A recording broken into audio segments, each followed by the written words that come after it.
सत श्री अकाल टीवी 84 देख रहे सारे दर्शकों का स्वागत है। मैं हरप्रीत कौर ते बुलेटिन की शुरुआत करते हैं हेडलाइंस के नाल। चौकीदार वाले स्लोगन ते नहीं मंगी कोई माफी। कांग्रेस प्रधान राहुल गांधी ने सुप्रीम कोर्ट विच दाखिल किया अपना जवाब। कहा सुप्रीम कोर्ट नाल टिप्पणी नूं जोड़न ते जताया सी खेद। भाजपा आगू मीनाक्षी लेखी दी पटीशन ते भी चुक्या सवाल।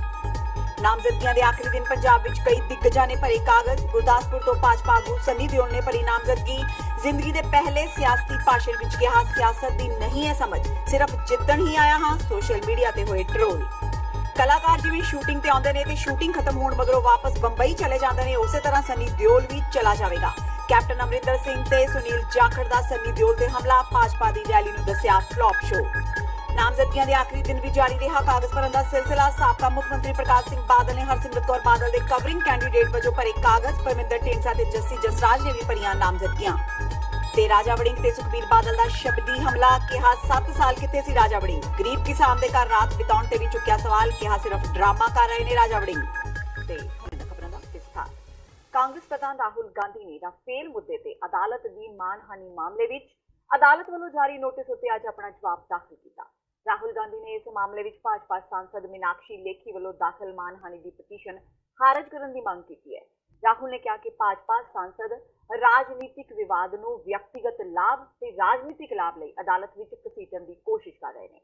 कांग्रेस प्रधान ने कहा कि उन्हां खिलाफ मानहानि पटीशन दायर करके मीनाक्षी लेखी नूं भी न्यायिक प्रक्रिया दी दुरवरतों करन लई सज़ा होनी चाहिए है। राहुल ने अपना रुख दोहराया कि उन्हां कोई माफी नहीं मंगी सी, पर उन्हां सुप्रीम कोर्ट नाल जोड़ के टिप्पणी करन लई दुख प्रगटाया सी। अदालत विच इस मामले की सुनवाई मंगलवार नूं कीती जाएगी। एक चोण सभा नूं संबोधन करदिआं नवजोत सिंह सिद्धू ने कहा है कि लोकां नूं यूपीए चेयरपर्सन सोनिया गांधी तो राष्ट्रवाद सीखना चाहिए जो राय बरेली तो लोक सभा मैंबर ने। उन्होंने यह भी कहा कि जेकर कांग्रेस प्रधान राहुल गांधी अमेठी तो लोक सभा चोण हार जाते हैं तो राजनीति छड़ देंगे। भारतीय जनता पार्टी नूं निशाना बनादिआं सिद्धू ने कहा कि जो भी इस प्रति वफादार रहेगा उसनूं राष्ट्रवादी मन्निया जाता है ते जो लोग इसनूं छड़ दिंदे ने उसनूं राष्ट्र विरोधी करार दिता जाता है। साबका क्रिकेटर ने यह भी कहा कि राफेल सौदे के विवाद नाल आम चोणां विच प्रधानमंत्री नरेंद्र मोदी की हार होगी। सरकार को नजरअंदाज करके, उनके नेगोशिएटर्स को नजरअंदाज करके सीधा एमओयू अंबानी की 7,500 करोड़ में डूबी हुई कंपनी का शेयर 10 रुपए का 1100 में खरीदा फ्रांस ने। तुम बहस करो मेरे भाई के साथ, हिंदुस्तान के किसी कोने में अपने घर बुला लो राहुल भाई को। यदि राहुल भाई हार गए तो मैं राजनीति सदा के लिए छोड़ दूंगा। नरेंद्र दामोदर दास मोदी, न्यूज खत्म, मोदी आया, व्यापार खत्म, मोदी आया, नौकरियां खत्म। अगर इस बार मोदी आया तो ये देश खत्म हो जाएगा। इसलिए मैं इतना ही कहने आया हूं कि मेरे राहुल भैया, प्रियंका जी मेरी बिग बॉस, और सोनिया जी को अपना बना लो, सुख दुख का साझी बना लो मेरे। और फिर देखो ये देश कैसे तरक्की करता है। यदि तुम 5 साल में हिंदुस्तान के प्रधानमंत्री के ऑफिस से रायबरेली को चलाना चाहते हो तो फिर मेरी तरह छक्का लगा देना, 5 लाख वोट से जीतनी चाहिए। बॉलीवुड स्टार सनी देओल ने गुरदासपुर लोक सभा सीट तो भाजपा के उम्मीदवार वजों नामजदगी भर दी। इस वेले उन्हां नाल उन्हां दे छोटे भरा बॉबी देओल भी मौजूद सन। सनी देओल अमृतसर तो रोड शो करते हुए नामजदगी लई गुरदासपुर पहुंचे। इस दौरान उन्हां लोकां नाल रूबरू हुंदे हुए कहा कि हुण चिंता नहीं करनी, तुहाडा वीर आ गया है। लोकां विच सनी ते बॉबी दी एक झलक पाउण लई जोश साफ नजर आ रहा सी। सनी देओल दे नामजदगी भरन मौके केंद्रीय मंत्री जितेंद्र सिंह, जनरल वीके सिंह ते पंजाब भाजपा के प्रधान श्वेत मलिक भी मौजूद सन। नामजदगी भरन तो बाद गुरदासपुर के तिबड़ी ग्राउंड में एक रैली की गई। सनी देओल ने कहा कि वह जी जान नाल गुरदासपुर की तरक्की लई काम करनगे। उन्होंने कहा कि वह चोण जितन आए ने, उन्होंने सारिਆਂ ਦਾ साथ चाहिए है। सनी ने कहा कि पंजाबी होने कारण गुरदासपुर नूं अपना घर मनदे ने। नामजदगी तो पहला सनी देओल ने सवेरे 5 बजे श्री हरमंदर साहिब विखे मत्था टेकिया। सनी देओल ने परिक्रमा की ते मुख भवन विच सुशोभित श्री गुरु ग्रंथ साहिब अगे सीस नवाया। 2.5 किलो का हथ जो जीता पांदा तो बंदा उठदा नहीं, उठ जांदा। जानते हो ताकत कित्थों मिली? थोड़े सारिਆਂ ਦੇ विश्वास तो मिली मैनू, थोड़े सारिਆਂ ਦਾ प्यार मैनू अज इत्थे खड़ा किया उन्होंने। इत्थे अज मैं इसलिए है क्योंकि तुसी मैनू सद्दिया। मेरे पापा ने कहा पंजाब के हर बंदे दे दिल च तू बैठा होया बेटा, जा उथे और सारे तुहानू प्यार करेंगे। ते मैं तुहानू कहना चाहना कि थोड़े तो कई ज्यादा प्यार मैं तुहानू करदा, दिलों करदा।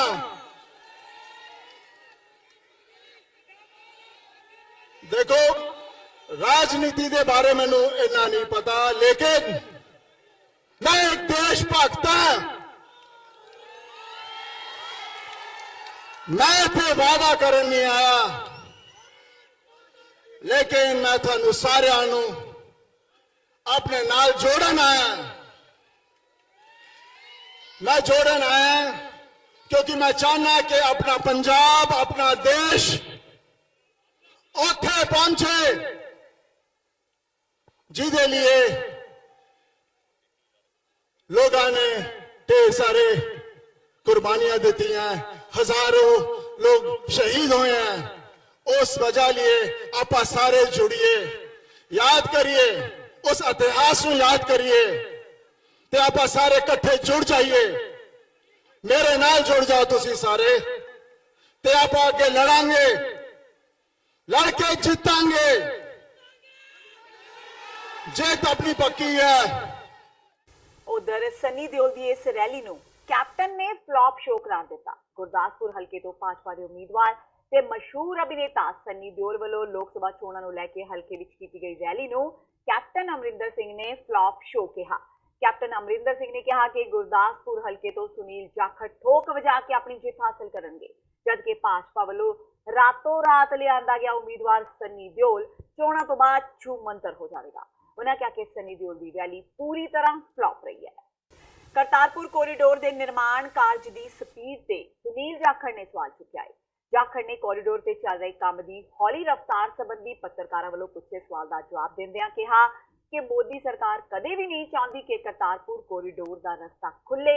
ये तो वाहिगुरू की इच्छा सी ते संगत की अरदास के कारण ही इन्ना काम हो रहा है। अपने विरोधी उम्मीदवार सनी दिओल बारे बोलदियां उन्होंने कहा कि ये बॉम्बे तो आया है ते शूटिंग खत्म होने तो बाद सामान पैक करके वापस बॉम्बे चला जाएगा।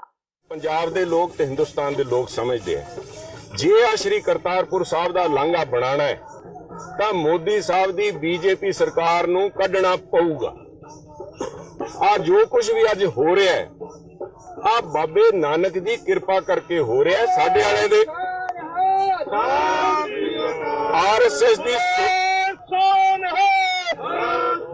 आरएसएस दी जिहड़ी सोच है पंजाब पक्की नहीं, पंजाब दे विरोधी है, पंजाबियों के विरोधी है। वो कदे नहीं चाहणगे भी सानू खुले दर्शन दीदार ते सेवा का मौका मिले। उन्होंने कदे मोदी साहब की इच्छा नहीं भी आ साडा लांघा खुले। आ जिहड़े हुण एटमिक हथियारां दी गल्लां करी जांदे मोदी साहब, की लोड़ सी? देखो जदों सामने वाला साडा पड़ोसी मुल्क कह रहा लांघा खोल लो, मोदी साहब एटमी हथियार कढ लिया, कहंदा दिवाली दा नहीं, दिवालियां वास्ते पटाके नहीं। आ दर्शांदा इन्हां दी सोच। पंजाबी समझी बैठे है जे लांघा खुलाना है, जे पंजाब की तरक्की करानी है, मोदी साहब नूं चलता करना पऊगा। ते मैं समझदा भी साडा चाहे फिल्मी कलाकार साडे कोल भेजे है, बहुत चंगे इंसान हैगे होने हैं, पर संगत गलत ले ली। जे पंजाबी खून अंदर खोलदा तां सब पंजाब विरोधी मोदी साहब की लड़ फड़ के इत्थे सनी होरां दा आण दा राह ही नहीं सी बनदा। कोई गलत कंपनी च आए हैं, man is known by the company he keeps.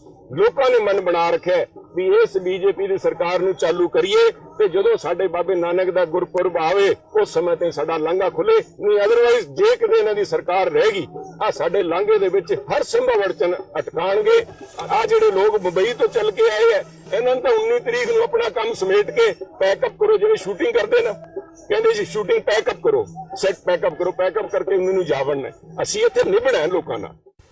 नामजदगियां भरन दे अज आखिरी दिन पंजाब के साबका मुख्यमंत्री प्रकाश सिंह बादल ने बठिंडा लोक सभा सीट तो अपनी नूंह केंद्रीय मंत्री ते अकाली उम्मीदवार हरसिमरत कौर बादल के कवरिंग कैंडीडेट वजों कागज भरे। इस मौके पत्रकारां नाल गलबात करदिआं पिंडां विच अकाली दल के विरोध के सवाल ते साबका मुख्यमंत्री ने कहा कि ये विरोधी पार्टियां वल्लों करवाया गया दिखावा है, इसकी परवाह ना की जावे। उन्होंने दस्सिया कि प्रधानमंत्री नरेंद्र मोदी भी चोण प्रचार करन पंजाब जरूर आउणगे। बादल ने सुखबीर ते हरसिमरत नूं लोक सभा चोण मैदान विच उतारन दे सवाल ते कहा कि साडे पार्टी वल्लों हर थां ते मजबूत उम्मीदवार उतारिया गया है। ਮਨਪ੍ਰੀਤ ਬਾਦਲ ਵੱਲੋਂ ਵੋਟਾਂ ਦੀ ਖਰੀਦੋ ਫਰੋਖਤ ਦੇ ਮਾਮਲੇ ਵਿੱਚ ਬਾਦਲ ਨੂੰ ਭੀਸ਼ਮ ਪਿਤਾਮਾ ਦੱਸਣ ਤੇ ਉਹਨਾਂ ਕਿਹਾ ਕਿ ਉਹਨਾਂ ਕਦੇ ਵੋਟਾਂ ਨਾ ਤਾਂ ਖਰੀਦੀਆਂ ਨੇ ਤੇ ਨਾ ਹੀ ਖਰੀਦਣੀਆਂ ਨੇ। ਬਾਦਲ ਨੇ ਕਿਹਾ ਕਿ ਮਨਪ੍ਰੀਤ ਵੀ ਉਹਨਾਂ ਦਾ ਬੱਚਾ ਹੈ ਤੇ ਬੱਚਿਆਂ ਦਾ ਗੁੱਸਾ ਨਹੀਂ ਕਰੀਦਾ। ਬਾਦਲ ਨੇ ਅਕਾਲੀ ਦਲ ਭਾਜਪਾ ਵੱਲੋਂ ਪੰਜਾਬ ਦੀਆਂ 13 ਸੀਟਾਂ ਜਿੱਤਣ ਦਾ ਦਾਅਵਾ ਕੀਤਾ।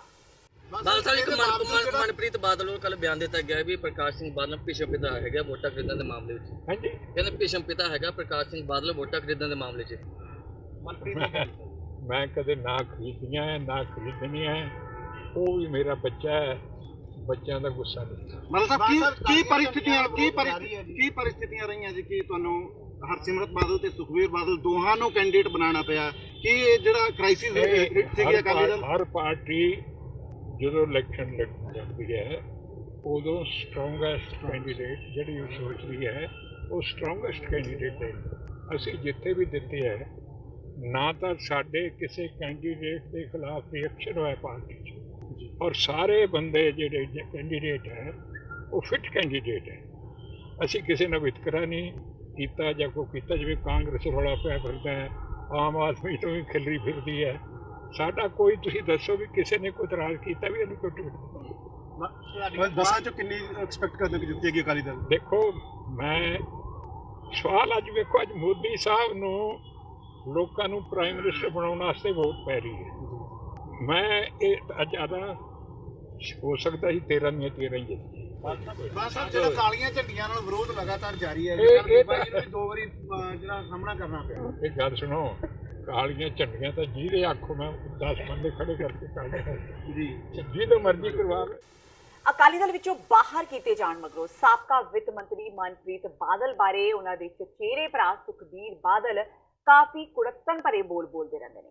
ਅੱਜ ਉਹਨਾਂ ਦੇ ਸੁਭਾਅ ਵਿੱਚ ਕਾਫੀ ਹਲੀਮੀ ਨਜ਼ਰ ਆਈ ਤੇ ਉਹਨਾਂ ਮਨਪ੍ਰੀਤ ਬਾਦਲ ਦੇ ਸਿਆਸੀ ਹਮਲਿਆਂ ਤੇ ਪਲਟਵਾਰ ਵੀ ਨਹੀਂ ਕੀਤਾ। ਬਠਿੰਡਾ ਵਿੱਚ ਯੂਥ ਕਾਂਗਰਸ ਦੇ ਲੀਡਰ ਬਲਵਿੰਦਰ ਭੋਲਾ ਤੇ ਸਾਬਕਾ MC ਡਾਕਟਰ ਚਰਨਜੀਤ ਸਿੰਘ ਦੇ ਅਕਾਲੀ ਦਲ ਵਿੱਚ ਸ਼ਾਮਿਲ ਕਰਵਾਉਣ ਮੌਕੇ ਸੁਖਬੀਰ ਬਾਦਲ ਦਾ ਆਪਣੇ ਚਾਚੇ ਦੇ ਪੁੱਤਰ ਲਈ ਮੋਹ ਜਾਗ ਪਿਆ। ਸੁਖਬੀਰ ਬਾਦਲ ਨੇ ਮਨਪ੍ਰੀਤ ਬਾਦਲ ਵੱਲੋਂ ਉਹਨਾਂ ਦੇ ਪਿਤਾ ਤੇ ਲਾਏ ਇਲਜ਼ਾਮਾਂ ਨੂੰ ਹੱਸ ਕੇ ਟਾਲ ਦਿੱਤਾ। ਉਹਨਾਂ ਕਿਹਾ ਕਿ ਮਨਪ੍ਰੀਤ ਉਹਨਾਂ ਦਾ ਛੋਟਾ ਭਰਾ ਹੈ। ਇਸ ਤੋਂ ਇਲਾਵਾ ਸੁਖਬੀਰ ਬਾਦਲ ਨੇ ਕਾਂਗਰਸ ਤੇ ਜੰਮ ਕੇ ਨਿਸ਼ਾਨੇ ਬਿੰਨੇ। ਸੁਖਬੀਰ ਨੇ ਰਾਜਾ ਵੜਿੰਗ ਤੇ ਬੋਲਦਿਆਂ ਕਿਹਾ ਕਿ ਹੁਣ ਰਾਤਾਂ ਗਰੀਬ ਲੋਕਾਂ ਦੇ ਘਰਾਂ ਵਿੱਚ ਕੱਟਣ ਵਾਲੇ ਲੀਡਰ 7 ਸਾਲ ਕਿੱਥੇ ਸਨ। ਹੋਰ ਕੀ ਕੁਝ ਕਿਹਾ ਸੁਖਬੀਰ ਬਾਦਲ ਨੇ, ਆਓ ਸੁਣਦੇ ਹਾਂ।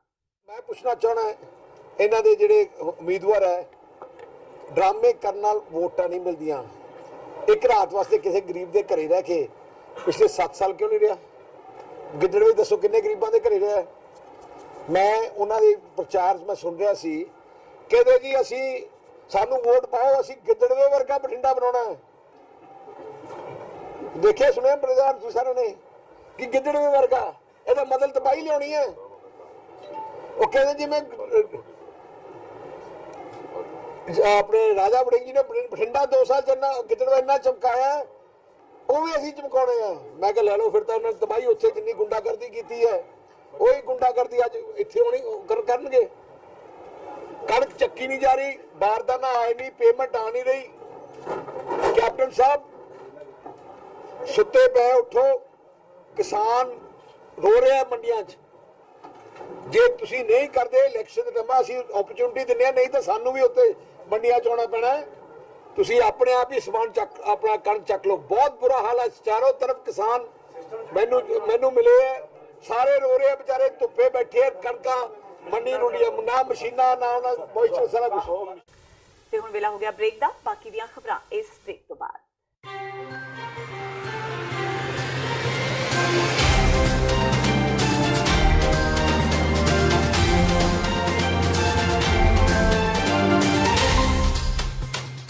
ਗੁਰੂ ਪਿਆਰੀ ਸਾਧ ਸੰਗਤ ਜੀ, ਹਰ ਸਾਲ ਦੀ ਤਰ੍ਹਾਂ ਜੋ ਕੌਮ ਨੇ 29 ਅਪ੍ਰੈਲ ਨੂੰ ਅਹਿਦ ਕੀਤਾ ਸੀ ਕਿ ਸਿੱਖ ਕੌਮ ਦਾ ਆਪਣਾ ਰਾਜ ਭਾਗ ਹੋਵੇ, ਖਾਲਿਸਤਾਨ ਦਾ ਐਲਾਨਨਾਮਾ ਜੋ ਕਿ ਮਹਾਂਪੁਰਖ ਸੰਤ ਬਾਬਾ ਜਰਨੈਲ ਸਿੰਘ ਜੀ ਖਾਲਸਾ ਭਿੰਡਰਾਂ ਵਾਲੇ ਨੇ ਵਚਨ ਕੀਤੇ ਸਨ ਕਿ ਜਿਸ ਦਿਨ ਹਿੰਦੁਸਤਾਨ ਦੀ ਫੌਜ ਦੇ ਨਾਪਾਕ ਕਦਮ ਸੱਚਖੰਡ ਸ੍ਰੀ ਹਰਿਮੰਦਰ ਸਾਹਿਬ ਦੀ ਪਰਿਕਰਮਾ ਵਿੱਚ ਪੈਣਗੇ, ਉਸ ਦਿਨ ਸਿੱਖਾਂ ਵੱਲੋਂ ਆਪਣੇ ਵੱਖਰੇ ਰਾਜ ਦੀ ਮੰਗ ਜਿਹੜੀ ਹੈ ਉਹ ਸ਼ੁਰੂ ਹੋ ਜਾਏਗੀ। ਸੋ ਮਹਾਂਪੁਰਖਾਂ ਦੇ ਉਹਨਾਂ ਬੋਲਾਂ ਉੱਤੇ ਪਹਿਰਾ ਦਿੰਦਿਆਂ ਹੋਇਆਂ 29 ਅਪ੍ਰੈਲ ਨੂੰ ਇਸ ਪਰਬ ਨੂੰ ਦੁਹਰਾਇਆ ਜਾਂਦਾ ਹੈ। ਗੁਰਦੁਆਰਾ ਸਿੱਖ ਕਲਚਰ ਸੋਸਾਇਟੀ ਵਿਖੇ ਸਮੁੱਚੀਆਂ ਸੁਸਾਇਟੀਆਂ ਸਭਾਵਾਂ ਜਥੇਬੰਦੀਆਂ ਦੇ ਸਹਿਯੋਗ ਦੇ ਨਾਲ 29 ਅਪ੍ਰੈਲ ਦਿਨ ਸੋਮਵਾਰ ਨੂੰ ਸ਼ਾਮ ਦੇ ਦੀਵਾਨਾਂ ਵਿੱਚ ਠੀਕ 7 ਵਜੇ ਨਿਸ਼ਾਨ ਸਾਹਿਬ ਨੂੰ ਪੰਜਾਂ ਪਿਆਰਿਆਂ ਵੱਲੋਂ ਸੰਗਤ ਦੀ ਹਜ਼ੂਰੀ ਦੇ ਵਿੱਚ ਸਲਾਮੀ ਦੇ ਕੇ ਉਸ ਪਰਬ ਨੂੰ ਦੁਹਰਾਇਆ ਜਾਏਗਾ। ਸੋ ਇਸ ਲਈ ਦੇਸ਼ ਵਿਦੇਸ਼ ਦੀਆਂ ਸਿੱਖ ਸੰਗਤਾਂ ਨੂੰ ਬੇਨਤੀ ਹੈ, ਗੁਰਦੁਆਰਾ ਸਿੱਖ ਕਲਚਰ ਸੋਸਾਇਟੀ ਵਿਖੇ ਦੀਵਾਨਾਂ ਵਿੱਚ ਪਹੁੰਚਣ ਦੀ ਕਿਰਪਾਲਤਾ ਕਰੋ ਜੀ।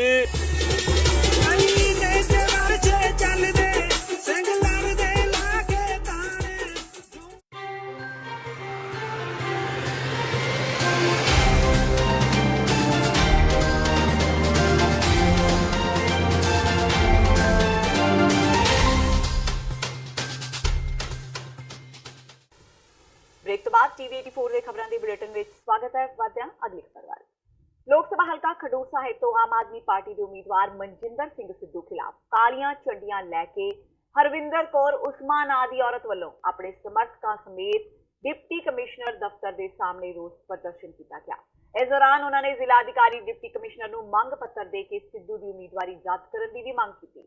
ਇਸ ਉਪਰੰਤ ਪੱਤਰਕਾਰਾਂ ਨਾਲ ਗੱਲਬਾਤ ਕਰਦਿਆਂ ਹਰਵਿੰਦਰ ਕੌਰ ਨੇ ਕਿਹਾ ਕਿ ਉਹ ਸਿੱਧੂ ਖਿਲਾਫ ਹਰ ਥਾਂ ਤੇ ਜਾ ਕੇ ਵਿਰੋਧ ਕਰੇਗੀ। ਇਸ ਦੇ ਨਾਲ ਹੀ ਉਹਨਾਂ ਕਿਹਾ ਕਿ ਜੇਕਰ ਸਿੱਧੂ ਦੀ ਉਮੀਦਵਾਰੀ ਰੱਦ ਨਾ ਕੀਤੀ ਗਈ ਤਾਂ ਉਹ ਮਰਨ ਵਰਤ ਤੇ ਬੈਠੇਗੀ। ਜਦਕਿ ਦੂਜੇ ਪਾਸੇ ਜਦੋਂ ਇਸ ਸੰਬੰਧੀ ਗੱਲਬਾਤ ਮਨਜਿੰਦਰ ਸਿੰਘ ਸਿੱਧੂ ਨਾਲ ਕੀਤੀ ਗਈ ਤਾਂ ਉਹਨਾਂ ਕਿਹਾ ਕਿ ਹਰਵਿੰਦਰ ਕੌਰ ਵੱਲੋਂ ਵਿਰੋਧੀ ਪਾਰਟੀਆਂ ਦੇ ਇਸ਼ਾਰੇ ਤੇ ਉਸਦਾ ਅੱਖ ਖਰਾਬ ਕਰਨ ਦੀ ਕੋਸ਼ਿਸ਼ ਕੀਤੀ ਜਾ ਰਹੀ ਹੈ। ਉਹਨਾਂ ਕਿਹਾ ਕਿ ਇਸ ਮਾਮਲੇ ਸੰਬੰਧੀ ਕੇਸ ਅਦਾਲਤ ਵਿੱਚ ਚੱਲ ਰਿਹਾ ਹੈ ਤੇ ਅਦਾਲਤ ਤੇ ਉਹਨਾਂ ਨੂੰ ਪੂਰਾ ਭਰੋਸਾ ਹੈ। 2013 ਵਿੱਚ ਆਪ ਸਭ ਨੂੰ ਪਤਾ ਹੀ ਹੈ ਕਿ ਜੋ ਇੱਕ ਮਸਲਾ ਹੋਇਆ ਸੀ, ਜਿਹੜਾ ਕਾਂਡ ਹੋਇਆ ਪੰਜਾਬ ਪੁਲਿਸ ਨਾਲ ਔਰ ਟੈਕਸੀ ਡਰਾਈਵਰਾਂ ਨਾਲ, ਉਹਨਾਂ ਵਿੱਚੋਂ ਇੱਕ ਮੇਨ ਦੋਸ਼ੀ ਜਿਹੜਾ ਮਨਜਿੰਦਰ ਸਿੰਘ ਸਿੱਧੂ ਹੈਗਾ ਉਰਫ ਸਾਬਾ, ਉਸ ਦੇ ਖਿਲਾਫ ਅਸੀਂ ਇਹ ਜਿਹੜਾ ਪ੍ਰਦਰਸ਼ਨ ਕਰਦੇ ਪਏ ਆ। ਔਰ ਅੱਜ ਇੱਕ ਐਫੀਡੇਵਿਟ ਜਿਹੜਾ ਹੈਗਾ ਹੀ ਮਾਨਯੋਗ election commission DC Tarn Taran Sahib ਨੂੰ ਦੇਣ ਜਾ ਰਹੇ ਹਾਂ ਜੀ। ਔਰ ਸਾਰਾ ਵੇਖ ਹੀ ਰਹੇ ਹੋ ਤੁਸੀਂ ਆਪ ਸਭ, ਕਾਲੀਆਂ ਝੰਡੀਆਂ ਲਈਆਂ ਹੋਈਆਂ ਨੇ ਸਾਰਿਆਂ ਨੇ। ਔਰ ਅੱਜ ਅਸੀਂ ਰੋਸ ਮਾਰਚ ਜਿਹੜਾ ਉਹ ਕੱਢਣਾ ਹੈਗਾ। ਮੇਰੀ ਮੰਗ ਇਹੀ ਹੈ ਜੀ, ਜਿਹੜੀ ਇਹਨੂੰ ਖਡੂਰ ਸਾਹਿਬ ਹਲਕਾ ਤੋਂ ਲੋਕ ਸਭਾ ਹਲਕਾ ਖਡੂਰ ਸਾਹਿਬ ਤੋਂ ਜਿਹੜੀ ਇਹਨੂੰ ਟਿਕਟ ਦਿੱਤੀ ਗਈ ਹੈ, ਉਹਦੇ ਇਹਨੇ ਨਾਮਜ਼ਦਗੀ ਦੇ ਪੱਤਰ ਜਿਹੜੇ ਭਰ ਦਿੱਤੇ ਗਏ ਆ। ਮੈਂ ਹੀ ਅਪੀਲ ਕਰਨਾ ਚਾਹੁੰਦੀ ਆ ਵੀ ਜਿਹੜੀ ਇਹਦੀ ਇੱਕ ਟਿਕਟ ਹੈਗੀ ਉਹ ਰੱਦ ਕਰ ਦਿੱਤੀ ਜਾਵੇ। ਦੇਖੋ, ਮੈਂ ਤੇ ਪਹਿਲਾਂ ਹੀ ਬੜੀ ਵਾਰੀ ਕਹਿ ਚੁੱਕਾ ਕਿ ਪੋਲੀਟੀਕਲ ਪਾਰਟੀਆਂ ਉਹਦੇ ਕੋਈ ਸਾਰਾ ਕੁਝ ਕਰਾ ਰਹੇ ਆ, ਕਿਉਂਕਿ ਇਹਨਾਂ ਨੂੰ ਇੱਕ ਡਰ ਹੈ ਕਿ ਇੱਕ ਨੌਜਵਾਨ ਜਿਹੜਾ ਚੋਣ ਮੈਦਾਨ ਦੇ ਵਿੱਚ ਹੈ, ਲੋਕਾਂ ਦਾ ਪਤਾ ਨਹੀਂ ਹੁੰਦਾ ਲੋਕਾਂ ਨੇ ਕਿਹੜੇ ਪਾਸੇ ਜਿਹੜਾ ਪਲਟ ਜਾਣਾ ਹੈ। ਲੋਕ ਹੁਣ ਫਤਵਾ ਦੇਣ ਵੀ ਲੱਗ ਪਏ ਨੇ। ਤੁਸੀਂ ਵੇਖੋ ਉਦੋਂ ਦੀ ਮੇਰੀ ਚੋਣ ਮੈਂ ਦਿਨੋਂ ਦਿਨ ਜਿਹੜੀ ਆ ਹੁਣ ਚੜ੍ਹਦੀ ਜਾਂਦੀ ਹੈ। ਸੋ ਇਸ ਗੱਲ ਦਾ ਇਹਨਾਂ ਨੂੰ ਡਰ ਹੈ, ਘਬਰਾਹਟ ਹੈ ਸਾਡੇ ਪੋਲੀਟੀਕਲ ਲੀਡਰਾਂ ਨੂੰ, ਤਾਂ ਕਰਕੇ ਸਾਰਾ ਕੁਝ ਕਰਾ ਰਹੇ। ਦੇਖੋ ਗੱਲ ਪਤਾ ਕੀ ਹੈ, ਵੇਖੋ ਜਿਹੜਾ ਸਾਡਾ ਕੇਸ ਹੈ ਉਹ ਕੋਰਟ ਦੇ ਵਿੱਚ ਚੱਲਦਾ ਹੈ। 2013 ਦਾ ਕੇਸ ਹੈ, ਕੋਰਟ ਦੇ ਵਿੱਚ ਚੱਲਦਾ ਹੈ। ਜਦੋਂ ਕੋਰਟ ਦੇ ਵਿੱਚ ਕੇਸ ਆ ਸਕਦਾ, ਤੁਸੀਂ ਕਿਸੇ ਨੂੰ ਇੱਦਾਂ ਡਿਸਟਰਬ ਨਹੀਂ ਕਰ ਸਕਦੇ। ਮੈਂ ਤੇ ਫਿਰ ਵੀ ਉਸ ਭੈਣ ਮੇਰੀ ਨੂੰ ਬੇਨਤੀ ਕਰਦਾ ਕਿ ਮੈਂ ਤੇ ਇਹਦੀ ਤੇ ਕੋਈ ਕੰਪਲੇਂਟ ਵੀ ਨਹੀਂ ਕੀਤੀ ਕਿ ਫਿਰ ਮੈਂ ਕਿਹਾ ਵੀ ਆਪਣਾ ਸਮਾਂ ਖਰਾਬ ਕਰਦੀ ਹੈ BJP ਦੇ ਵਿੱਚ। ਬਾਕੀ ਜੋ ਮੈਨੂੰ ਪੂਰਾ ਮਾਣ ਹੈ ਕਿ ਮੈਨੂੰ ਕੋਰਟ ਦੇ ਵਿੱਚੋਂ ਜਿਹੜਾ ਮੈਂ ਪਾਈ ਬਰੀ ਆਉਂ। ਸੰਗਰੂਰ ਤੋਂ ਅਕਾਲੀ ਭਾਜਪਾ ਦੇ ਉਮੀਦਵਾਰ ਤੇ ਸਾਬਕਾ ਖਜ਼ਾਨਾ ਮੰਤਰੀ ਪਰਮਿੰਦਰ ਸਿੰਘ ਢੀਂਡਸਾ ਨੇ ਅੱਜ ਆਪਣੇ ਨਾਮਜ਼ਦਗੀ ਪੱਤਰ ਦਾਖਲ ਕਰਵਾ ਦਿੱਤੇ। ਇਸ ਦੌਰਾਨ ਪਰਮਿੰਦਰ ਸਿੰਘ ਢੀਂਡਸਾ ਦੇ ਨਾਲ ਸ਼੍ਰੋਮਣੀ ਗੁਰਦੁਆਰਾ ਪ੍ਰਬੰਧਕ ਕਮੇਟੀ ਦੇ ਪ੍ਰਧਾਨ ਭਾਈ ਗੋਬਿੰਦ ਸਿੰਘ ਲੋਂਗੋਵਾਲ, ਭਾਜਪਾ ਆਗੂ ਤੇ ਸਾਬਕਾ ਕੈਬਨਿਟ ਮੰਤਰੀ ਅਨਿਲ ਜੋਸ਼ੀ, ਉਹਨਾਂ ਦੀ ਮਾਤਾ ਤੇ ਪਤਨੀ ਵੀ ਮੌਜੂਦ ਸਨ। ਪਰਮਿੰਦਰ ਢੀਂਡਸਾ ਨੇ ਕਾਗਜ਼ ਆਪਣੇ ਪਿਤਾ ਤੇ ਉੱਘੇ ਅਕਾਲੀ ਆਗੂ ਸੁਖਦੇਵ ਸਿੰਘ ਢੀਂਡਸਾ ਦੀ ਗੈਰ ਹਾਜ਼ਰੀ ਵਿੱਚ ਹੀ ਦਾਖਲ ਕਰਵਾਏ। ਆਪਣੇ ਪਿਤਾ ਦੀ ਗੈਰ ਹਾਜ਼ਰੀ ਬਾਰੇ ਬੋਲਦਿਆਂ ਉਹਨਾਂ ਕਿਹਾ ਕਿ ਬਿਮਾਰ ਹੋਣ ਦੀ ਵਜ੍ਹਾ ਕਾਰਨ ਉਹ ਉਹਨਾਂ ਦੇ ਨਾਲ ਨਹੀਂ ਆਏ। ਦੱਸ ਦਈਏ ਕਿ ਸੁਖਦੇਵ ਢੀਂਡਸਾ ਨੇ ਪਰਮਿੰਦਰ ਢੀਂਡਸਾ ਨੂੰ ਅਕਾਲੀ ਦਲ ਦੀ ਟਿਕਟ ਤੋਂ ਚੋਣਾਂ ਲੜਨ ਤੋਂ ਅਸਿੱਧੇ ਰੂਪ ਵਿੱਚ ਵਰਜਿਆ ਸੀ। ਪੀਡੀਏ ਉਮੀਦਵਾਰ ਜੱਸੀ ਜਸਰਾਜ ਨੇ ਵੀ ਸੰਗਰੂਰ ਲੋਕ ਸਭਾ ਚੋਣਾਂ ਲਈ ਆਪਣਾ ਨਾਮਾਂਕਨ ਪੱਤਰ ਦਾਖਲ ਕਰ ਦਿੱਤਾ ਹੈ। ਇਸ ਮੌਕੇ ਉਹਨਾਂ ਨਾਲ ਲੋਕ ਇਨਸਾਫ ਪਾਰਟੀ ਦੇ ਪ੍ਰਧਾਨ ਸਿਮਰਜੀਤ ਸਿੰਘ ਬੈਂਸ ਵੀ ਮੌਜੂਦ ਸਨ। ਨਾਮਜ਼ਦਗੀ ਪੱਤਰ ਦਾਖਲ ਕਰਨ ਤੋਂ ਪਹਿਲਾਂ ਉਹਨਾਂ ਹਲਕੇ ਵਿੱਚ ਇੱਕ ਪੈਦਲ ਰੋਡ ਮਾਰਚ ਕੱਢਿਆ, ਜਿਸ ਵਿੱਚ ਜੱਸੀ ਜਸਰਾਜ ਨੇ ਆਪਣੇ ਮੋਢਿਆਂ ਤੇ ਲੱਕੜੀ ਦਾ ਪਾਵਾ ਰੱਖਿਆ ਹੋਇਆ ਸੀ, ਜਿਸ ਨੂੰ ਉਹਨਾਂ ਆਪਣਾ ਸਟੇਟਸ ਸਿੰਬਲ ਦੱਸਿਆ। ਸਰਕਾਰ ਹੈਗੀ ਆ, ਮਾਫੀਆ ਜਿਹੜਾ ਬਾਦਲ ਚਲਾਉਂਦੇ ਸੀ ਉਹ ਸਾਰੇ ਦਾ ਸਾਰਾ ਮਾਫੀਆ ਕਾਂਗਰਸ ਕੋਲੇ ਆ, ਕੈਪਟਨ ਅਮਰਿੰਦਰ ਤੇ ਉਹਦੀ ਜੁੰਡਲੀ ਕੋਲੇ ਆ। ਪੈਸੇ ਦੀ ਤਾਂ ਉਹਨਾਂ ਕੋਲੇ ਕੋਈ ਪ੍ਰੋਬਲਮ ਹੀ ਨਹੀਂ ਹੈਗੀ। ਕੁੱਪਾਂ ਦੇ ਕੁੱਪ ਜਿਵੇਂ ਬਾਦਲਾਂ ਨੇ ਭਰਿਆ, ਕਾਂਗਰਸ ਭਰ ਰਹੀ ਹੈ। 10 ਕਰੋੜ ਰੁਪਈਆ 15 ਕਰੋੜ ਰੁਪਈਆ ਸਰਕਾਰ ਨੂੰ ਦੇਣਾ ਕੋਈ ਵੱਡੀ ਗੱਲ ਹੀ ਹੈ ਨਹੀਂ। ਪੈਸੇ ਜ਼ਰੂਰ ਦਿੱਤੇ ਹੋਣਗੇ, ਪਰ ਉਹ ਨੁਮਾਇੰਦਾ ਜਿਹੜਾ ਸੋਚ ਦੇ ਵਿੱਚੋਂ ਪੈਦਾ ਹੋਇਆ, ਧੋਬੀ ਦਾ ਕੁੱਤਾ ਨਾ ਘਰਦਾ ਨਾ ਘਾਟਦਾ। ਤੁਸੀਂ ਮੇਰੀ ਗੱਲ ਨੋਟ ਕਰ ਲਿਓ, 101% ਕਾਂਗਰਸ ਜਦੋਂ ਬਾਈ ਇਲੈਕਸ਼ਨ ਆਏਗੀ ਮਾਨਸ਼ਈਆ ਸਾਹਿਬ ਨੂੰ ਟਿਕਟ ਨਹੀਂ ਮਿਲੂਗੀ। ਮੈਂ ਤੁਹਾਨੂੰ ਅੱਜ ਲਿਖ ਕੇ ਦੇ ਦਿੰਦਾ ਹੈ। ਮੇਰੇ ਨਾਲੋਂ ਵੱਧ ਤੁਸੀਂ ਸੂਝਵਾਨ ਹੋ। ਲੁਧਿਆਣੇ ਬੈਠੇ ਮੈਨੂੰ ਬਹੁਤ ਸਾਰੇ ਲੋਕ ਜਿਨ੍ਹਾਂ ਦੀਆਂ ਰਿਸ਼ਤੇਦਾਰੀਆਂ ਸੰਗਰੂਰ ਵਾਲਿਆਂ ਦੀਆਂ ਲੁਧਿਆਣੇ, ਇੱਕ ਬਹੁਤ ਵੱਡੀ ਹਵਾ ਚੱਲ ਰਹੀ ਹੈ, ਬਹੁਤ ਵੱਡੀ ਹਨੇਰੀ ਚੱਲ ਰਹੀ ਹੈ ਬਦਲਾਅ ਦੀ, ਚੇਂਜ ਦੀ। ਆਉਣ ਵਾਲੇ ਦਿਨਾਂ ਦੇ ਵਿੱਚ ਹੋਰ ਤੇਜ਼ ਹੋਏਗੀ। ਕਿਉਂਕਿ ਲੋਕ 10 ਸਾਲ ਬਨਾਮ 2 ਸਾਲ 4 ਮਹੀਨਿਆਂ ਦਾ ਜਦੋਂ ਕੰਪੈਰੀਜ਼ਨ ਕਰਦੇ ਆ ਤੇ ਕੋਈ ਫਰਕ ਹੀ ਹੈ ਨਹੀਂਗਾ। ਸੋ ਇਸ ਕਰਕੇ ਲੋਕਾਂ ਦੀ ਜਿਹੜੀ ਆਸ ਦੀ ਕਿਰਨ ਉਹ ਪੰਜਾਬ ਡੈਮੋਕ੍ਰੈਟਿਕ ਅਲਾਇੰਸ ਜੱਸੀ ਜਸਰਾਜ। ਡੇਰਾ ਸਿਰਸਾ ਮੁਖੀ ਗੁਰਮੀਤ ਰਾਮ ਰਹੀਮ ਦੀ ਮੂੰਹ ਬੋਲੀ ਧੀ ਹਨੀਪ੍ਰੀਤ ਇੰਸਾ ਆਪਣੀ ਜ਼ਮਾਨਤ ਲਈ ਹੁਣ ਹਾਈ ਕੋਰਟ ਪਹੁੰਚ ਗਈ ਹੈ। ਹਨੀਪ੍ਰੀਤ ਨੇ ਪੰਜਾਬ ਤੇ ਹਰਿਆਣਾ ਹਾਈ ਕੋਰਟ ਵਿੱਚ ਅਰਜ਼ੀ ਲਗਾ ਕੇ ਪੰਚਕੂਲਾ ਹਿੰਸਾ ਕੇਸ ਵਿੱਚ ਜ਼ਮਾਨਤ ਦੀ ਮੰਗ ਕੀਤੀ ਹੈ। ਹਨੀਪ੍ਰੀਤ ਨੇ ਆਪਣੀ ਅਰਜ਼ੀ ਵਿੱਚ ਕਿਹਾ ਹੈ ਕਿ ਉਸਨੇ ਅਕਤੂਬਰ 2017 ਵਿੱਚ ਆਤਮ ਸਮਰਪਣ ਕਰ ਦਿੱਤਾ ਸੀ ਤੇ ਉਦੋਂ ਤੋਂ ਉਹ ਜੇਲ੍ਹ ਵਿੱਚ ਬੰਦ ਹੈ। ਪੰਚਕੂਲਾ ਹਿੰਸਾ ਮਾਮਲੇ ਵਿੱਚ ਕਈ ਮੁਲਜ਼ਮਾਂ ਦੀਆਂ ਜ਼ਮਾਨਤਾਂ ਹੋ ਗਈਆਂ ਨੇ। ਹੁਣ ਹਨੀਪ੍ਰੀਤ ਵੀ ਅੰਬਾਲਾ ਜੇਲ੍ਹ ਚੋਂ ਬਾਹਰ ਆਉਣਾ ਚਾਹੁੰਦੀ ਹੈ। ਜ਼ਿਕਰਯੋਗ ਹੈ ਕਿ 25 ਅਗਸਤ 2017 ਨੂੰ ਪੰਚਕੂਲਾ ਸਥਿਤ ਹਰਿਆਣਾ ਦੀ ਵਿਸ਼ੇਸ਼ CBI ਅਦਾਲਤ ਨੇ ਡੇਰਾ ਸਿਰਸਾ ਦੇ ਮੁਖੀ ਗੁਰਮੀਤ ਰਾਮ ਰਹੀਮ ਨੂੰ ਦੋਸ਼ੀ ਠਹਿਰਾਇਆ ਸੀ। ਇਸ ਮਗਰੋਂ ਪੰਚਕੂਲਾ ਵਿੱਚ ਵੱਡੇ ਪੱਧਰ ਤੇ ਹਿੰਸਾ ਹੋਈ ਤੇ ਸੁਰੱਖਿਆ ਬਲਾਂ ਨੂੰ ਹਾਲਾਤ ਕਾਬੂ ਕਰਨ ਲਈ ਗੋਲੀ ਵੀ ਚਲਾਉਣੀ ਪਈ ਸੀ। ਪੰਜਾਬ ਕਾਂਗਰਸ ਦੇ ਲਾਰਿਆਂ ਖਿਲਾਫ ਸੂਬੇ ਦੇ ਮੁਲਾਜ਼ਮਾਂ ਤੇ ਪੈਨਸ਼ਨਰਾਂ ਨੇ ਤਿੱਖਾ ਸੰਘਰਸ਼ ਵਿੱਢ ਦਿੱਤਾ ਹੈ ਤੇ ਅੱਜ ਫਿਰੋਜ਼ਪੁਰ ਵਿੱਚ ਮੁਲਾਜ਼ਮਾਂ ਤੇ ਪੈਨਸ਼ਨਰਾਂ ਵੱਲੋਂ ਬੱਸ ਅੱਡਾ ਛਾਉਣੀ ਵਿਖੇ ਇਕੱਠੇ ਹੋ ਕੇ ਬਾਜ਼ਾਰਾਂ ਵਿੱਚ ਰੋਸ ਰੈਲੀ ਕਰਦੇ ਹੋਏ ਜ਼ਿਲ੍ਹਾ ਹੈੱਡਕੁਆਰਟਰ ਤੇ ਪੰਜਾਬ ਸਰਕਾਰ ਦੇ ਲਾਰਿਆਂ ਦੇ ਘੜੇ ਭੰਨ ਕੇ ਪ੍ਰਦਰਸ਼ਨ ਕੀਤਾ ਗਿਆ ਤੇ ਸਰਕਾਰ ਵਿਰੁੱਧ ਜੰਮ ਕੇ ਨਾਅਰੇਬਾਜ਼ੀ ਕੀਤੀ ਗਈ। ਆਗੂਆਂ ਨੇ ਕਿਹਾ ਕਿ ਵੋਟਾਂ ਸਮੇਂ ਕਾਂਗਰਸ ਵੱਲੋਂ ਕੱਚੇ ਮੁਲਾਜ਼ਮਾਂ ਨੂੰ ਪੱਕਾ ਕਰਨ, 6ਵਾਂ ਪੇ ਕਮਿਸ਼ਨ ਲਾਗੂ ਕਰਨ, ਪੁਰਾਣੀ ਪੈਨਸ਼ਨ ਸਕੀਮ ਬਹਾਲ ਕਰਨ, ਮਹਿੰਗਾਈ ਭੱਤਾ ਜਾਰੀ ਕਰਨ, ਘੱਟੋ-ਘੱਟ ਉਜਰਤ ਲਾਗੂ ਕਰਨ, ਟਰਾਂਸਪੋਰਟ, ਬਿਜਲੀ ਵਿਭਾਗ ਤੇ ਹੋਰ ਸਰਕਾਰੀ ਅਦਾਰਿਆਂ ਦਾ ਨਿੱਜੀਕਰਨ ਬੰਦ ਕਰਨ, ਨੌਜਵਾਨਾਂ ਨੂੰ ਸਮਾਰਟਫੋਨ ਦੇਣ, ਬੇਰੁਜ਼ਗਾਰੀ ਭੱਤਾ ਦੇਣ ਦੇ ਕਈ ਵਾਅਦੇ ਸੀ ਜੋ ਲਾਰੇ ਹੀ ਬਣ ਕੇ ਰਹਿ ਗਏ, ਜਿਸ ਕਰਕੇ ਮੁਲਾਜ਼ਮਾਂ ਨੇ ਸਰਕਾਰ ਦੇ ਇਹਨਾਂ ਲਾਰਿਆਂ ਦੇ ਘੜੇ ਭੰਨ ਕੇ ਰੋਸ ਜ਼ਾਹਿਰ ਕੀਤਾ ਹੈ। ਸਾਡੇ ਬਜ਼ੁਰਗ ਪੈਨਸ਼ਨ ਵਾਲੇ ਸਾਥੀ ਇੰਨੇ ਬਜ਼ੁਰਗ ਹੋ ਗਏ ਤੁਹਾਡੇ ਸਾਹਮਣੇ ਧੁੱਪੇ ਰੋਡ ਮਾਰਚ ਕਰਨ ਨੂੰ ਮਜਬੂਰ ਹੋਏ ਅਸੀਂ ਤੇ ਸਾਡੀ ਇੱਕੋ ਹੀ ਮੰਗ ਹੈ, ਸਾਰੀਆਂ ਮੁਲਾਜ਼ਮਾਂ ਦੀ ਜਿਹੜੀਆਂ ਮੰਗਾਂ ਨੇ ਇਹ ਸੇਮ ਨੇ, ਇਹ ਸਾਰੀਆਂ ਮੀਟਿੰਗ ਕਰਕੇ ਤੇ ਇਹਨਾਂ ਦੇ ਹੱਲ ਕਰਨ, ਨਹੀਂ ਤਾਂ ਇਹਦੇ ਨਤੀਜੇ ਬਹੁਤ ਮਾੜੇ ਸਰਕਾਰ ਵਾਸਤੇ ਨਿਕਲਣਗੇ। ਜਲੰਧਰ ਦੇ ਬਸਤੀ ਸ਼ੇਖ ਇਲਾਕੇ ਵਿੱਚ ਰਹਿਣ ਵਾਲੇ ਪੰਜਾਬ ਪੁਲਿਸ ਦੇ ਹੌਲਦਾਰ ਵੱਲੋਂ ਆਪਣੀ ਪਤਨੀ ਸਮੇਤ ਖੁਦ ਨੂੰ ਗੋਲੀਆਂ ਮਾਰਨ ਦਾ ਮਾਮਲਾ ਸਾਹਮਣੇ ਆਇਆ ਹੈ। ਦੱਸਿਆ ਜਾ ਰਿਹਾ ਹੈ ਕਿ ਹਰਵਿੰਦਰ ਸਿੰਘ ਬੇਦੀ ਥਾਣਾ ਨੰਬਰ 5 ਵਿੱਚ ਹੌਲਦਾਰ ਦੀ ਨੌਕਰੀ ਕਰਦਾ ਹੈ। ਹਰਵਿੰਦਰ ਦਾ ਅੱਜ ਕਿਸੇ ਗੱਲ ਨੂੰ ਲੈ ਕੇ ਪਤਨੀ ਮਨਦੀਪ ਕੌਰ ਨਾਲ ਝਗੜਾ ਹੋ ਗਿਆ। ਇਹ ਝਗੜਾ ਇੰਨਾ ਵੱਧ ਗਿਆ ਕਿ ਗੁੱਸੇ ਵਿੱਚ ਆਏ ਹਰਵਿੰਦਰ ਨੇ ਆਪਣੇ ਸਰਕਾਰੀ ਹਥਿਆਰ ਨਾਲ ਪਤਨੀ ਨੂੰ 4 ਗੋਲੀਆਂ ਮਾਰਨ ਤੋਂ ਬਾਅਦ ਖੁਦ ਨੂੰ ਵੀ ਗੋਲੀ ਮਾਰ ਲਈ। ਮੌਕੇ ਤੇ ਮੌਜੂਦ ਮੁਹੱਲੇ ਦੇ ਲੋਕਾਂ ਨੇ ਦੋਹਾਂ ਨੂੰ ਸਿਵਲ ਹਸਪਤਾਲ ਪਹੁੰਚਾਇਆ, ਜਿੱਥੇ ਦੋਹਾਂ ਦੀ ਹਾਲਤ ਨਾਜ਼ੁਕ ਦੱਸੀ ਜਾ ਰਹੀ ਹੈ। ਸੂਚਨਾ ਪਾ ਕੇ ਮੌਕੇ ਤੇ ਪਹੁੰਚੀ ਪੁਲਿਸ ਨੇ ਅਗਲੀ ਕਾਰਵਾਈ ਸ਼ੁਰੂ ਕਰ ਦਿੱਤੀ ਹੈ। ਹੌਲਦਾਰ ਦੀ ਤਾਂ ਡੈਥ ਹੋ ਗਈ ਹੈ ਜੀ। ਕੁਛ ਮਿੰਟ ਪਹਿਲਾਂ ਅਸੀਂ ਕੋਸ਼ਿਸ਼ ਕੀਤੀ ਪਰ ਉਹ ਬੱਚੇ ਸੀ ਤੇ ਉਹਨਾਂ ਦੀ ਸੱਟ ਬਹੁਤ ਜ਼ਿਆਦਾ ਸੀਗੀ। ਉਹਨਾਂ ਦੀ ਵਾਈਫ ਦਾ ਆਪਰੇਸ਼ਨ ਸ਼ੁਰੂ ਕਰਨ ਲੱਗੇ ਆ, ਉਹਦੀ ਆਸ ਹੈਗੀ। ਟੋਟਲ ਕਿੰਨੀਆਂ ਗੋਲੀਆਂ ਕਿੰਨੇ 5-6 ਦੇ ਕਰੀਬ ਗੋਲੀਆਂ ਲੱਗੀਆਂ। ਮੈਡੀਕਲ ਡਾਕਟਰ ਸਾਹਿਬ ਪਰਚਾ ਕੱਟ ਰਹੇ ਆ, ਉਹਦੀ ਰਿਪੇਅਰ ਸਹੀ ਕਰਾਂਗੇ ਅਸੀਂ। ਸਾਡੇ ਕੋਲ ਜਿਹੜਾ PRSC ਹਰਵਿੰਦਰ ਸਿੰਘ ਸੀ, ਜਿਹੜਾ ਥਾਣਾ 5 ਦੇ ਵਿੱਚ ਤੈਨਾਤ ਸੀ, ਤਾਂ ਅੱਜ ਕੱਲ੍ਹ SSD ਟੀਮ ਦੇ ਵਿੱਚ ਚੱਲਦਾ ਸੀ ਡਿਊਟੀ ਤੇ ਜਿਹੜਾ ਆਪਣੀ ਡਿਊਟੀ ਆਫ ਕਰਕੇ ਘਰ ਗਿਆ ਤਾਂ ਉਹਦੀ ਜਿਹੜੀ ਕਾਰਵਾਈ ਦੇ ਨਾਲ ਜਿਹੜੇ ਆ ਫਾਇਰ ਹੋਏ ਆ ਉਹਦੀ ਸਾਰੀ ਵੈਰੀਫਾਈ ਕਰ ਰਹੇ। ਉਹਦੀ ਟੀਮ ਦੇ ਵੀ ਫਾਇਰ ਲੱਗੇ, ਉਹਦੇ ਵੀ ਲੱਗੇ ਆ। ਵੀ ਉਹ ਸਾਰਾ ਜਾਂਚ ਕਰਨ ਤੋਂ ਬਾਅਦ ਜਿਹੜਾ ਵੀ ਹੈਗਾ ਵੀ ਆਪਾਂ ਉਸ ਸਟੇਜ ਤੇ ਪਹੁੰਚਾਂਗੇ, ਜੋ ਉਹਦੇ ਘਰ ਦੇ ਬਿਆਨ ਲਿਖਾਉਣਗੇ ਤੇ ਕੀ ਕਰਾਂਗੇ। ਅਸੀਂ ਤਾਂ ਫਿਲਹਾਲ ਜਿਹੜਾ ਆ ਉਹਨਾਂ ਨੂੰ ਹਸਪੀਟਲ ਵਿੱਚ ਟ੍ਰੀਟਮੈਂਟ ਕਰਵਾ ਰਹੇ ਸੀ ਤਾਂ ਟ੍ਰੀਟਮੈਂਟ ਦੇ ਦੌਰਾਨ ਜਿਹੜਾ ਹਰਵਿੰਦਰ ਸਿੰਘ ਉਹਦੀ ਡੈਥ ਹੋ ਗਈ ਹੈ ਤੇ ਉਹਦੀ ਘਰ ਵਾਲੀ ਦੀ ਜਿਹੜੀ ਟ੍ਰੀਟਮੈਂਟ ਚੱਲਦੀ ਪਈ ਆ, ਉਹ ਸਾਰੀ ਜਿਹੜੀ ਹੈ ਤਫਤੀਸ਼ ਚੱਲਦੀ ਪਈ ਹੈ ਵੀ ਕਿਸ ਤਰ੍ਹਾਂ ਹੈਗਾ। ਉਹ ਜੋ ਮਾਮਲਾ ਸਾਹਮਣੇ ਆਏਗਾ ਉਸ ਹਿਸਾਬ ਤੇ ਕਰਾਂਗੇ। ਲੁਧਿਆਣਾ ਦੇ ਟੰਡਾਰੀ ਕਲਾਂ ਇਲਾਕੇ ਵਿੱਚ ਅੱਜ ਤੜਕੇ ਡੋਲੀ ਵਾਲੀ ਕਾਰ ਦੀ ਕੰਬਾਈਨ ਨਾਲ ਜ਼ਬਰਦਸਤ ਟੱਕਰ ਹੋਣ ਕਾਰਨ ਬੈਠੀ ਹੋਈ ਲਾੜੀ ਸਮੇਤ 4 ਲੋਕਾਂ ਦੀ ਦਰਦਨਾਕ ਮੌਤ ਹੋ ਗਈ, ਜਦਕਿ 5 ਗੰਭੀਰ ਰੂਪ ਵਿੱਚ ਫੱਟੜ ਹੋ ਗਏ। ਦਰਅਸਲ ਹਰਿਆਣਾ ਦੇ ਯਮੁਨਾ ਨਗਰ ਤੋਂ ਇਹ ਡੋਲੀ ਵਾਲੀ ਕਾਰ ਲੁਧਿਆਣਾ ਦੇ ਟਿੱਬਾ ਰੋਡ ਇਲਾਕੇ ਵਿੱਚ ਆ ਰਹੀ ਸੀ, ਜਿਸ ਦੌਰਾਨ ਟੰਡਾਰੀ ਕਲਾਂ ਇਲਾਕੇ ਵਿੱਚ ਕੰਬਾਈਨ ਨਾਲ ਸਿੱਧੀ ਟੱਕਰ ਹੋਈ ਤੇ ਬਲੈਰੋ ਦੇ ਪਰਖਚੇ ਉੱਡ ਗਏ। ਇਸ ਦਰਦਨਾਕ ਹਾਦਸੇ ਵਿੱਚ ਨਵੀਂ ਵਿਆਹੀ ਹੀਨਾ ਸਮੇਤ ਜ਼ਰੀਨਾ ਹੁਸਨਾ ਤੇ ਕਾਰ ਚਾਲਕ ਜਮਸ਼ੇਦ ਦੀ ਮੌਕੇ ਤੇ ਹੀ ਮੌਤ ਹੋ ਗਈ। ਕੰਬਾਈਨ ਚਾਲਕ ਸਮੇਤ 5 ਹੋਰ ਫੱਟੜ ਹੋ ਗਏ। ਸੜਕ ਹਾਦਸੇ ਵਿੱਚ ਫੱਟੜਾਂ ਨੂੰ ਬੇਹੱਦ ਗੰਭੀਰ ਹਾਲਤ ਵਿੱਚ ਨਿੱਜੀ ਹਸਪਤਾਲਾਂ ਵਿੱਚ ਭਰਤੀ ਕਰਵਾਇਆ ਗਿਆ, ਜਿੱਥੇ ਉਹਨਾਂ ਦੀ ਹਾਲਤ ਗੰਭੀਰ ਦੱਸੀ ਜਾ ਰਹੀ ਹੈ। ਇਸ ਦਰਦਨਾਕ ਹਾਦਸੇ ਤੋਂ ਬਾਅਦ ਵਿਆਹ ਵਾਲੇ ਘਰ ਤੇ ਹਲਕੇ ਵਿੱਚ ਸੋਗ ਦੀ ਲਹਿਰ ਦੌੜ ਗਈ ਹੈ। ਤੇ ਇਹ ਸਨ ਹੁਣ ਤੱਕ ਦੀਆਂ ਖਬਰਾਂ। ਜਾਂਦੇ ਇੱਕ ਵਾਰ ਫੇਰ ਨਜ਼ਰ ਮਾਰਦੇ ਹਾਂ ਮੁੱਖ ਖਬਰਾਂ ਤੇ। ਚੌਕੀਦਾਰ ਵਾਲੇ ਸਲੋਗਨ ਤੇ ਨਹੀਂ ਮੰਗੀ ਕੋਈ ਮਾਫੀ। ਕਾਂਗਰਸ ਪ੍ਰਧਾਨ ਰਾਹੁਲ ਗਾਂਧੀ ਨੇ ਸੁਪਰੀਮ ਕੋਰਟ ਵਿੱਚ ਦਾਖਲ ਕੀਤਾ ਆਪਣਾ ਜਵਾਬ। ਕਿਹਾ ਸੁਪਰੀਮ ਕੋਰਟ ਨਾਲ ਟਿੱਪਣੀ ਨੂੰ ਜੋੜਨ ਤੇ ਜਤਾਇਆ ਸੀ ਖੇਦ। ਭਾਜਪਾ ਆਗੂ ਮੀਨਾਕਸ਼ੀ ਲੇਖੀ ਦੀ ਪਟੀਸ਼ਨ ਤੇ ਵੀ ਚੁੱਕਿਆ ਸਵਾਲ। ਨਾਮਜ਼ਦਗੀਆਂ ਦੇ ਆਖਰੀ ਦਿਨ ਪੰਜਾਬ ਵਿੱਚ ਕਈ ਦਿੱਗਜਾਂ ਨੇ ਭਰੇ ਕਾਗਜ਼। ਗੁਰਦਾਸਪੁਰ ਤੋਂ ਭਾਜਪਾ ਆਗੂ ਸਨੀ ਦਿਓਲ ਨੇ ਭਰੀ ਨਾਮਜ਼ਦਗੀ। ਜ਼ਿੰਦਗੀ ਦੇ ਪਹਿਲੇ ਸਿਆਸਤੀ ਭਾਸ਼ਣ ਵਿੱਚ ਕਿਹਾ ਸਿਆਸਤ ਦੀ ਨਹੀਂ ਹੈ ਸਮਝ, ਸਿਰਫ ਜਿੱਤਣ ਹੀ ਆਇਆ ਹਾਂ। ਸੋਸ਼ਲ ਮੀਡੀਆ ਤੇ ਹੋਏ ਟ੍ਰੋਲ। ਕਲਾਕਾਰ ਜਿਵੇਂ ਸ਼ੂਟਿੰਗ ਤੇ ਆਉਂਦੇ ਨੇ ਤੇ ਸ਼ੂਟਿੰਗ ਖਤਮ ਹੋਣ ਮਗਰੋਂ ਵਾਪਸ ਬੰਬਈ ਚਲੇ ਜਾਂਦੇ ਨੇ, ਉਸੇ ਤਰ੍ਹਾਂ ਸਨੀ ਦਿਓਲ ਵੀ ਚਲਾ ਜਾਵੇਗਾ। ਕੈਪਟਨ ਅਮਰਿੰਦਰ ਸਿੰਘ ਤੇ ਸੁਨੀਲ ਜਾਖੜ ਦਾ ਸਨੀ ਦਿਓਲ ਤੇ ਹਮਲਾ। ਭਾਜਪਾ ਦੀ ਰੈਲੀ ਨੂੰ ਦੱਸਿਆ ਫਲॉप ਸ਼ੋ।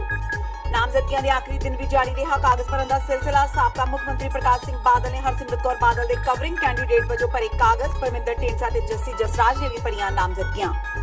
ਤੇ ਰਾਜਾ ਵੜਿੰਗ ਤੇ ਸੁਖਬੀਰ ਬਾਦਲ ਦਾ ਸ਼ਬਦੀ ਹਮਲਾ। ਕਿਹਾ 7 ਸਾਲ ਕਿੱਥੇ ਸੀ ਰਾਜਾ ਵੜਿੰਗ। ਗਰੀਬ ਕਿਸਾਨ ਦੇ ਘਰ ਰਾਤ ਬਿਤਾਉਣ ਤੇ ਵੀ ਚੁੱਕਿਆ ਸਵਾਲ। ਕਿਹਾ ਸਿਰਫ ਡਰਾਮਾ ਕਰ ਰਹੇ ਨੇ ਰਾਜਾ ਵੜਿੰਗ।